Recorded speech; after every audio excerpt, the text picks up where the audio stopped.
سبحان الله العظيم. وكأن قدر الزمالك طول عمره ومن سنين السنين، ومع الفوز بأول بطولة إفريقيا سنة 84 إنه يفضل الكبير اللي بيحافظ على سمعة الكرة المصرية في إفريقيا، زي ما هو حاصل دلوقتي بالظبط كده. ممثل مصر الوحيد اللي مكمل في بطولات إفريقيا بعد خسارة الأهلي امبارح من الترجي 3-2 في القاهرة، وبعد خسارة بيراميدز من الجيش الملكي 2-1 في القاهرة، وبعد خسارة المصري في الجزائر.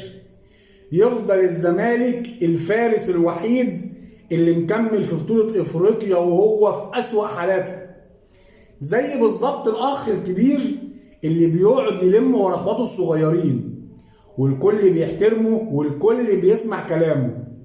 والله العظيم كم انت كبير فعلا يا زمالك. هو ده قدرنا ان احنا نفضل الكبار.